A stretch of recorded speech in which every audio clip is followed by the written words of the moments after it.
हा निकाल आम्ही तुमच्या बाजूने लावू, तुम्ही शिवसेनेत या आणि तुम्ही या पक्षात सामील व्हा। त्याच्यामुळे सगळ्यात पहिलं जे नाव होतं ते होतं ओमराजे निंबाळकर आणि ओमराजे निंबाळकरांना जी मनधरणी करण्याचं जे काही काम आहे ते काम दिलं होतं प्रताप सरनाईक यांच्याकडे। सुषमा अंधारेंनी ज्या प्रकारे आता प्रेस कॉन्फरन्स मध्ये वक्तव्य केलं की मेलेल्या कोंबडीला आगीची भीती वाटत नाही, म्हणजे त्या लोकांनी ही गोष्ट पत्करली ऑलरेडी।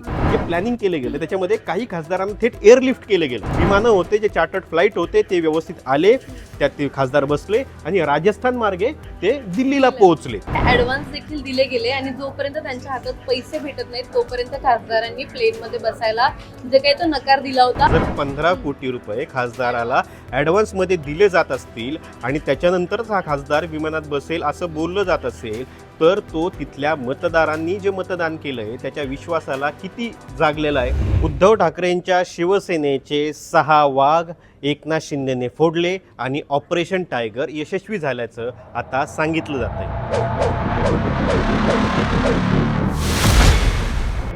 हे ऑपरेशन नक्की कसं घडलं, हे 6 खासदार नक्की उद्धव ठाकरेंचे हे 6 खासदार शिंदेने कसे गळाला लावले, यांना कशा प्रकारे एअरलिफ्ट केलं गेलं, हे प्लॅनिंग कसं केलं गेलं आणि शिवसेनेचा म्हणजे उद्धव ठाकरेंच्या शिवसेनेचा व्हीप हा कायदेशीररित्या यशस्वी ठरू नये म्हणून कसं प्लॅनिंग झालं, हा गट कसा तयार झाला, हा ओम बिर्लांपर्यंत कसा पोहोचला, प्रत्येक खासदाराला काय काय ऑफर दिल्या गेल्या, इमोशनल ब्लॅकमेलिंग पासून ते पैसे देण्यापर्यंतचा प्रवास जो होता तो कसा होता आणि याच्यामध्ये संजय राऊतांनी नक्की काय आरोप केले हे सगळं सांगण्याचा प्रयत्न आम्ही तुम्हाला या व्हिडिओत करतोय। त्याच्यामुळे हा व्हिडिओ शेवटपर्यंत पहा।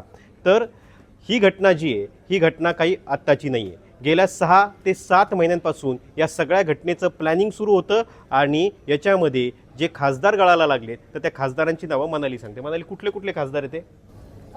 एकूण उद्धव ठाकरेंकडे 9 खासदार आहेत, त्यातील 6 खासदार फुटल्याची आतापर्यंत माहिती आपल्याकडे येते। त्यातले सर्वात पहिले खासदार आहेत संजय जाधव ज्यांचा परभणीचा मतदारसंघ आहे, त्यानंतर संजय देशमुख ज्यांचा यवतमाळ मतदारसंघ आहे, त्यानंतर नागेश पाटील आष्टीकर देखील याच्यामध्ये ज्यांचा हाडगाव मतदारसंघ आहे हिंगोलीचा, त्यानंतर ओमराजे निंबाळकर आहेत धाराशिव मतदारसंघ, भाऊसाहेब वागचौरे शिर्डी मतदारसंघातून आणि संजय दिना पाटील आहेत ईशान्य मुंबई मतदारसंघातून। त्यामुळे हे 6 खासदार जे आहेत ते शिंदेच्या गळाला लागलेले आहेत किंवा फुटलेत बेसिकली असं आपण म्हणू शकतो, जे वेगळा काही गट स्थापन करणार नाहीयेत, शिंदेच्या शिवसेनेतच विलीन होणार आहेत। बरोबर आहे। आता हे 6 खासदार लागले आणि जे 3 सुटलेत तर ते कोण कोण आहेत जे सध्याला उद्धव ठाकरेंसोबत आहेत? तर याच्यामध्ये पहिलं नाव आहे अरविंद सावंत यांचं, दुसरं नाव आहे अनिल देसाई यांचं आणि नाशिकचे राजाभाऊ वाजे यांचं। तर हे 3 जे लोक आहेत जे आता काही वेळापूर्वी पत्रकार परिषदेला सुद्धा होते संजय राऊतांसोबतच्या, तर हे 3 लोक आहेत। आता हे जे काही प्लॅनिंग झालं ना, या प्लॅनिंग मधले सगळ्यात मोठे मास्टर माइंड जर कोणी असतील ना तर ते एकनाथ शिंदे नाही तर एकनाथ शिंदेचे सुपुत्र श्रीकांत शिंदे। कारण श्रीकांत शिंदेने या सगळ्या गटाचं नेतृत्व केलं, हे खासदार कसे कसे फोडले पाहिजे, हे कुठल्या मार्गे कुठे पोहोचले पाहिजे, या सगळ्या गोष्टीचं प्लॅनिंग झाल्याचं सध्याला बोललं जात आहे। श्रीकांत शिंदेंच्याच सगळ्या निवासस्थानावर या सगळ्या बैठका होत होत्या आणि या बैठकांनंतर या खासदारांना गळाला लावण्याचं काम केलं गेलं। आता याच्यामधले एक स्टेप बाय स्टेप प्रत्येक खासदारापर्यंत आपण जाऊया। सगळ्यात पहिलं जे नाव येतंय की जे कधीच फुटणार नाही असं वाटत होतं ते होते ओमराजे निंबाळकर।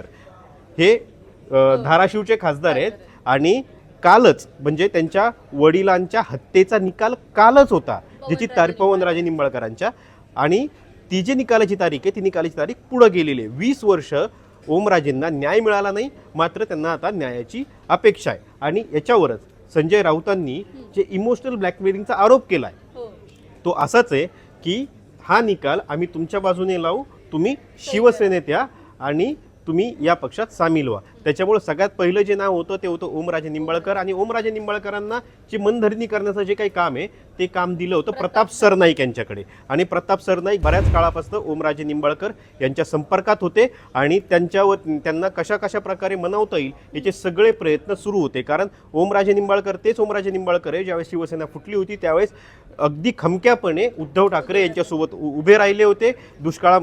जे पूर परिस्थिती त्यांनी जे काम केलं होतं त्याच्याबद्दल त्यांचं कौतुक झालं होतं आणि उद्धव ठाकरेंशी थेट संपर्क असणाऱ्या खासदारांपैकी एक नाव होतं ओमराजे निंबाळकर यांचं। मात्र ओमराजे निंबाळकरांना फोडण्यासुद्धा श्रीकांत शिंदे असतील किंवा एकनाथ शिंदे असतील ते यशस्वी झालेले। याच्यातलं जे दुसरं नाव आहे संजय दिना पाटील यांचं. आता संजय दिना पाटील हे महत्त्वाचे काय आहेत, कारण संजय दिना पाटलांनी तर 3 ते 4 महिन्यापूर्वी थेट ओपनली सांगून टाकलं होतं की माझे आणि एकनाथ शिंदेचे जवळचे संबंध आहे, मी त्यांना भेटत असतो. जेव्हा बैठक झाली उद्धव ठाकरेंसोबत आणि संजय राऊतांसोबत, जेव्हा बैठक झाली, बैठकीतून बाहेर पडताना त्यांना जेव्हा माध्यमांनी असा प्रश्न विचारला होता की ऑपरेशन टायगर बद्दल तुमचं मत काय आहे किंवा तुम्ही एकनाथ शिंदेच्या संपर्कात आहात का, तर त्यावेळी त्यांनी असं सांगितलं होतं की एकनाथ शिंदेचे माझे संबंध खूप आधीपासून चांगले आहेत, त्यांच्या पत्नीमुळे आणि त्यांच्या पत्नीचा जो काही कॉन्टॅक्ट असेल, मग त्या सगळ्या गोष्टी असतील, त्या गोष्टींमुळे माझे आणि एकनाथ शिंदेचे संबंध पहिल्यापासूनच चांगले आहेत, ते ऑपरेशन टायगरमुळे नाहीयेत. त्यावेळी त्यांनी या गोष्टीवरती प्रतिक्रिया देणं टाळलं होतं ऑपरेशन टायगरवर. आता याच्यामध्ये महत्त्वाची गोष्ट अशी आहे ना की हे ऑपरेशन टायगर होतंय, ही गोष्ट जी आहे ही गोष्ट उद्धव ठाकरेंना सुद्धा माहिती होती, संजय राऊतांना सुद्धा माहिती होती आणि त्याचमुळे या खासदारांची एक बैठक मातोश्रीवर झाली होती, ज्या बैठकीला संजय राऊत होते आणि राजाभाऊ वाजे होते आणि इतर 2-3 खासदार होते. मात्र जे बाकीचे खासदार आहेत जसे ओमराजे निंबाळकर असतील किंवा मग संजय देशमुख असतील, नागेश आष्टीकर असतील, हां, तर ते ऑनलाईन कनेक्ट झाले होते. आणि याच्यामध्ये संजय राऊतांनी जे सांगितलंय त्याच्यामध्ये त्यांना थेट विचारलं गेलं होतं की तुम्ही शपथ घेऊन सांगा की तुम्ही शिवसेना सोडणार नाही. त्यावेळेस एका खासदारांनी साईबाबांची शपथ घेतली होती की साईबाबांची शपथ घेऊन सांगतो मी शिवसेना सोडणार नाही. दुसऱ्या एका खासदारांनी सांगितलं मी तुळजाभवानीची शपथ घेऊन सांगतो मी शिवसेना सोडणार नाही. एका खासदाराने स्वतःच्या मुलीचं नाव घेतलं होतं आणि एका खासदाराने जे आहे ते खुद्द आईचं नाव घेतलं, पण बाळासाहेब ठाकरेंचं नाव घेतलं की बाळासाहेब ठाकरेंची शपथ घेऊन सांगतो मी शिवसेना सोडणार नाही. त्याच्यामुळं हे तर खरं आहे की कुणी कुणाची शपथ घेतली म्हणून कुणी थांबणार नाही किंवा वचन पाळणार नाही असं सध्याच्या काळात होत नाही. ही शपथ फक्त ती जी वेळ आहे ती वेळ टाळण्यापुरती घेतली होती आणि किमान उद्धव ठाकरेंना आणि संजय राऊतांना कळायला हवं होतं. हे जे काही प्लॅनिंग आहे हे गेल्या 6 महिन्यापासून चालू आहे आणि हे प्लॅनिंग फक्त आत्ताचं नाही, आता याच्यामध्ये कायदेशीर मार्ग वापरला जाईल असं संजय राऊत सांगतायत. आणि तो कायदेशीर मार्ग जो वापरला जाईल तो अनिल देसाई मार्फत वापरला जातोय. ते म्हणजे अनिल देसाई हे सध्याला पक्षाचे व्हीप आहेत आणि अनिल देसाई जे सांगतील, ज्या दिशेनं जायचं सांगतील त्या दिशेनं या 6 खासदारांना जायलाच लागेल असं संजय राऊतांचं म्हणणं आहे.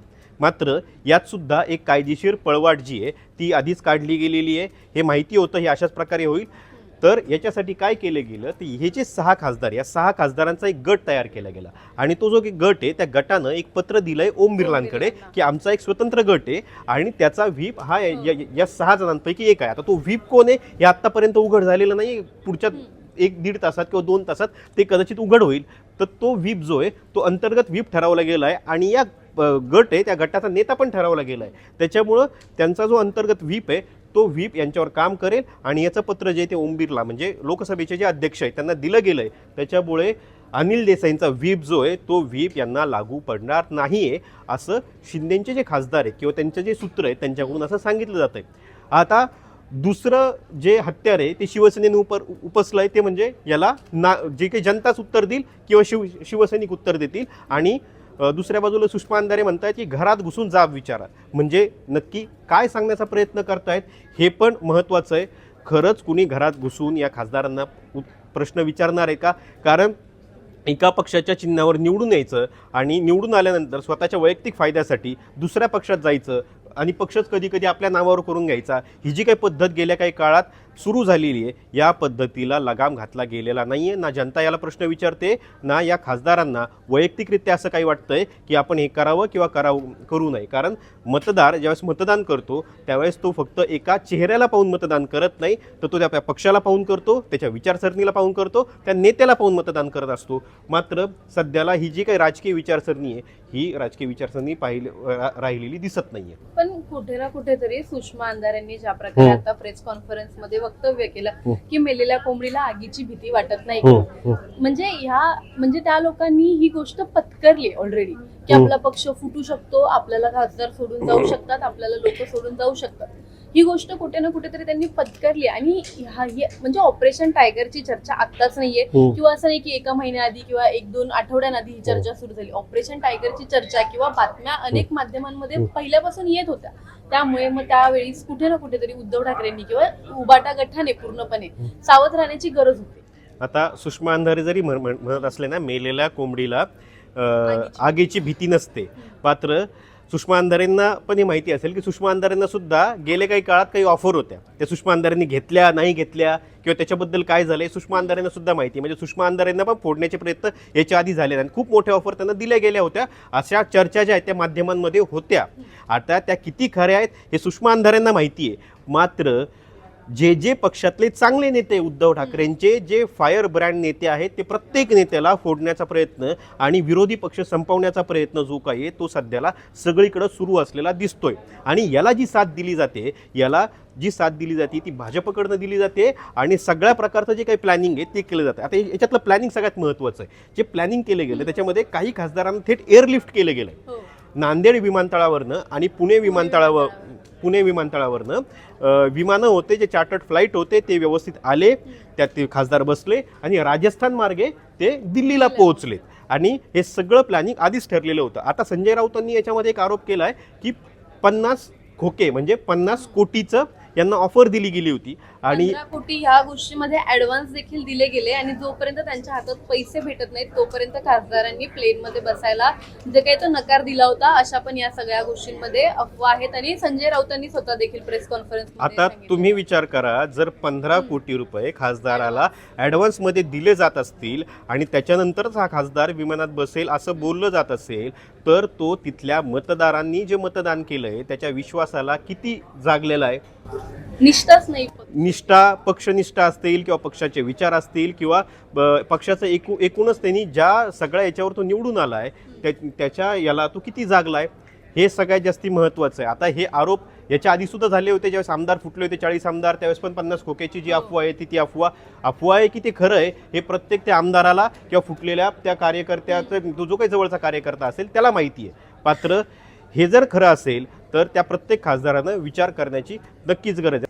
मात्र हे जरी असलं तरी हे जे अपयश आहे उद्धव ठाकरेंचं सुद्धा आहे. कारण उद्धव ठाकरे हे जे काही खासदार आहे यांना एकसंध ठेवण्यात अयशस्वी ठरलेले आहेत. बाळासाहेब ठाकरे ज्या काळी होते त्यावेळेस बाळासाहेब ठाकरे ज्या प्रकारे प्लॅनिंग करायचे आणि कुठल्याही खासदाराची तो पक्ष सोडून जाण्याची हिंमत नव्हती. तो पक्ष सोडून जायचा मात्र पक्ष घेऊन जात नव्हता. पण आता वेगळी पद्धत सुरू झाली की आता लोक पक्ष घेऊन जायला लागलेत आणि हा जो काही पक्ष घेऊन जायला लागलेत त्याच्यामुळं एका बाजूला शिवसेना कमकुवत झाली आहे उद्धव ठाकरेंची, दुसऱ्या बाजूला एकनाथ शिंदेची शिवसेना आहे ती अधिक मजबूत होते. एकनाथ शिंदेकडे सध्या 7 खासदार आहेत आणि उद्धव ठाकरेंकडून जर का त्यांचे 6 खासदार शिवसेना पक्षातच विलीन झाले, दुसरा गट स्थापन नाही केला, शिवसेना पक्षातच विलीन झाले तर मग एकनाथ शिंदेचं जे संख्याबळ आहे खासदारांचं ते एकूण 13 वरती जाऊ शकतं.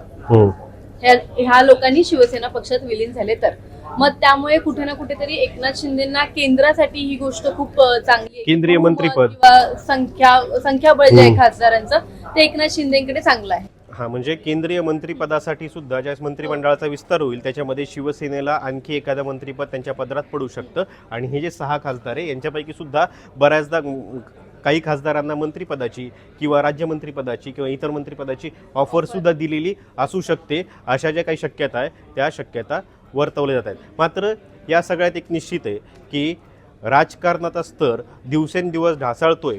पक्षनिष्ठा, विचार आणि तिथल्या ज्या नागरिकांनी मतदारांनी मतदान केलंय त्या मतदानाची किंमत सध्याला राहिलेली दिसत नाहीये आणि याचा थेट फटका तो फक्त पक्षाला बसत नाहीये, महाराष्ट्राच्या राजकारणाला बसतोय. इतर राज्यांमध्ये आमदार फुटणं, खासदार फुटणं ही कॉमन गोष्ट होती, हे याच्या आधी सुद्धा होत होतं. मात्र महाराष्ट्र हे एकमेव राज्य होतं जे विचारावर चालायचं.